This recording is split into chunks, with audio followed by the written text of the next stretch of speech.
আসসালামু আলাইকুম দাদরা আফারা, কেমন আছেন? আজকে নতুন একটা ব্লগ নিয়ে চলে এলাম।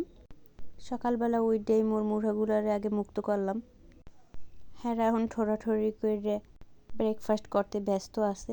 দেখেন কেমনি কামড়ি করে খায়। মিললে জিলে তো খাইতে আরো মুঠার স্বভাব হয়েছে যে কামড়ি করেনি। এদিকে মোর ওই ট্যাপোনার ছাওটা দাদার লগে যাইতেছে দোকানে। হ্যাঁ, বেন্যা হলে উঠে আগে যাইবে দোকানে। দোকানে যাইয়া একটা বেলুন কিনে আনবে আর দাদার লাগে খাইয়েবে কিছু। আর মুই ছাদে এলাম মোর গাছগুলো দেখতে। প্রতিদিন সকালবেলা উঠে আগে মুড়া সারি হেই পরে ছাদের গাছগুলোর আগে দেখতেই। দেখেন কত সুন্দর টমেটো গাছটারে এই সিম গাছটা জড়াইয়ে ধরে কি অবস্থা করছে। গাছটা একেবারে পরান্দা যায় যায় অবস্থা। এদিকে মোর অ্যালোভেরা গাছটা কি সুন্দর সাউপনা দিয়ে বইরে লাইছে, মাশাল্লাহ। উড়াই অন্য জায়গায় লাগামো, ইনশাল্লাহ নাতিপুতিও দেবে। এই বোম্বাই মরিচ গাছটা কত লম্বা হয়ে গেছে, ফুল হয়ে বইরে গেছে, মরিচও আর দেখা নেই। আর কি সমস্যা আল্লাহ জানে, আপনারা আর কোনো সমাধান থাকলে জানাইন। এটা ছোটো জাতের রঙ্গন, দেখতে ভালোই লাগে, অনেক সুন্দর ফুল হয়। কাঁচামরিচ গাছগুলোর বয়স 1 মাসের মতো। মাশাল্লাহ ভালো মরিচ দিয়েছে, কালা কালা লম্বা লম্বা মরিচ, জালও আছে। এদিকে ছোটো একটা টমেটো গাছ, মাশাল্লাহ ভালোই টমেটো দিয়েছে, আলহামদুলিল্লাহ। ছাদ দিয়ে নাইমে থালবাড়ি করে ধুই আনছি। আর ওদিকে কয়টা চাউল ভিজেছি আমনেগো সবার দাওয়াত। তো কী পিঠা বানাবো এখনও ঠিক করি নেই। ওদিকে মগো প্রতিদিন সকালবেলার মেহমান সুন্দরী চলে আইছে। উনি প্রতিদিন আয় অবশ্য রুটি খাইতে, তাই এখনও রুটি বানানো হয় নাই। রুটি খাইতে হইলে তোমাকে ওয়েট করতে হইবে, এখন তুমি ওয়েট করো। আপাতত বিস্কুটটা খাই বই থাও। ওনার একটা বিস্কুটে কিছুই হইবে না, তাও সান্ত্বনা দিলাম আর কি। 5টা বাচ্চার মা উনি, একখান বিস্কুটে কি হয়? ওনার খাওয়া লাগবে রুটি। রুটি বানাইয়ে তোমারে বললাম মনে, তুমি এখানে অপেক্ষা করো। সুন্দরী এখানে খাইতে থাক, মুই ওদিকে চার পানি বয় দিছি। সকালবেলা মোর চা না খাইলে মাথাটা ঠিক থাকে না। হে দরজার সামনেই বই থাকবে যতক্ষণ না রুটি বানানো হয়। দেখলেই মায়া লাগে। মোর আর পাশের ঘরে দাদু ছাড়া কেউরেই দেখি নরে খাওয়ান দিতে। চুলাটার সুন্দর দেখানোর লেগে আবার একটু লিপ্পা লইলাম, যদিও মুই এইসব কাম পারি না ভালো, তাও চেষ্টা তো করতেই হইবে। মোটামুটি হইছে আর কি। এদিকে মোর ইন্দুরের ছাওয়াটা ওই দেখেন বেলুন একখান কিনে আনছে, হ্যাঁ ঝুলাইছে গাড়ির পিছনে। ওনার মামা এখন রিক্সা দিচ্ছে, হ্যাঁ রিক্সা লই সারাদিন থায়। এইসব আমার বন্ধু বান্ধব, এটারা আবার ভাববেন না যে উগানটাই দেয়ছে, এটা ঘুম দিয়ে উঠছে হেইতেছে হ্যাঁটা ওইরকম আর কি। মোর মাইয়াটা ওনাগো ছোট হইলেও উনি হচ্ছে লিডার, ওনার পিছে পিছে এরা সবাই ঘোরে, ওনার দিক নির্দেশনা এরা চলে আর কি। যাই হোক, উনি বন্ধু বান্ধবগুলোকে থাকুক, মুই যাই মোর কামে। এই মোর ছোটো বান্ধবী আসি, পাশের বাসার একটা ননদ আর কি, হ্যাঁ নিয়ে যাইতেছি আর মোর নন্দরে নিয়ে যাইতেছি। তো আমরা 3জনে মিলে যাইতেছি মগো সবজি খেতে।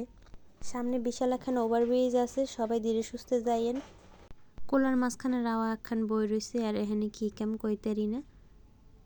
ওই দেখেন ম্যাডাম ফুলি, মাইয়ের বাপে লাগাইলে কতগুলো শাল গমে, এর মধ্যে ম্যাডাম ফুলি একজন আইলে কোথায় দিয়ে বুঝলাম না।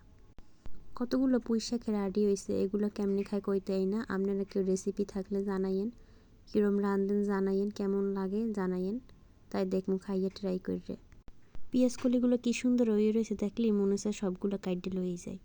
এদের বাজি খাইতে অনেক মজাই লাগে, হেলিগে মুই কতগুলো কাইডে লমু। আপনারা কেডা কেডা এর বাজি পছন্দ করেন জানাইয়েন। আর এর আপনারা কী করেন, মোরা পেঁয়াজ কলি কই। আসলে এরম তাজা সবজি দেখতেও ভালো লাগে, খাইতেও ভালো লাগে। আজকে কতগুলো লাউ শাক কাইডে নিমু, একেবারে মাথায় দিয়ে অল্প একটু কাইডে নিয়ে যাবো। শীতে অবশ্য লাউ শাক খাইতে বেশি একটা ভালো লাগে না, গরমের দিনেই অনেক ভালো লাগে, আর শীত দেহেই বেশি পাওয়া যায়। এই কাইডে লইছি, এগুলোর নিয়ে এখন কুটমু। আসফি এবার কইতেছে দাও মু একটু দেখাই। এদিকে এক চুলে ভাত বহাইছি আর মোর সকালের খাওন লইয়া বইছি। বেশিরভাগ সময় মুই এই হরি ভাত টাত বইয়া হেই পর খাইতে বই নিজে। এক চুলে রান্না আবার রিল্যাক্সে রান্ধা যায় আর কি। এখানে লাউ শাক রানমু, চিংড়ি মাছ ছাড়া একেবারে কোনো কিছু দিমু না, খালি আলু দিয়ে লাউ শাক, হেরাই মজা হইবে। তেলে পেঁয়াজ কাঁচামরিচ দিয়ে আর একটু হলুদ দিয়ে ভালোভাবে কষাই নিতেছি। এরপর ডাঁটা আর ওই আলুগুলো দিয়ে ভালো করে একটু কষামু। লাইটে সেটে কষাইয়ে নিয়ে এরপর পানি দিয়ে দিমু। পানিটা ফুটে উঠলে লাউ শাকটা দিয়ে দিমু। এই সাদা মাটা লাউ শাক রান্নাটাই মোর দ্বারা ভালো লাগে। আলুটা হেদ্দ হয়ে আইলে একের গুড্ডে কেটে দিমু, সেটাই মজা হইবে। চিংড়ি মাছ দিলে অবশ্য আরও মজা হইতে, কিন্তু মগো এখন চিংড়ি মাছ নাই, হেইতে মুই এরমই রাঁধতেছি। শাক রান্ধা হইতে হইতে পুকুর পাড়ে যাই দেখি হাঁসগুলো গোসল করতে আসে, ওগো মনে হয় শীত টিত লাগে না। লাগলে তো আর পানিতে এরম থাকতে পারতে না। ওদিকে উকি দিয়ে দেখি মোর মাইয়েডে কি হরতে আছে। আসলে মুই সবসময় এই হরি কামের ফাঁকে ফাঁকে দেখি যে মাইয়েডে কি হরে। গ্রামের বাড়ি এই সাইজের পোলাপান লইয়ে চিন্তা বেশি। আবার পাশে ওইদিকে পুহর। ওদিকে গরুর গোস্ত দিয়ে আলুর দম রানমু, হাইতে গরুর গোস্তটারে মশলা দিয়ে মাহাই থুইছি।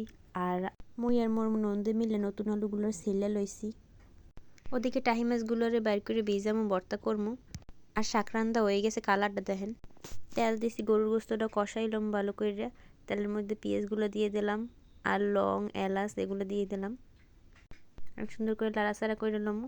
পেঁয়াজটা ভাজা ভাজা হয়ে এলে গোস্তটা দিয়ে সুন্দর করে রাখার কষাইলাম।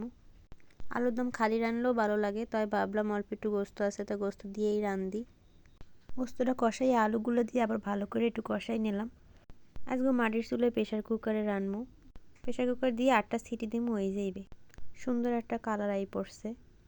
এদিকে হুগনা মরিচ, পেঁয়াজ, রসুন আর টাহি মাছগুলোরে ভাজে লইলাম, কাটা ছাড়াইয়া ভর্তা করবো। সবাই ভালো থাকবেন, আল্লাহ হাফেজ, টাটা, বাই বাই।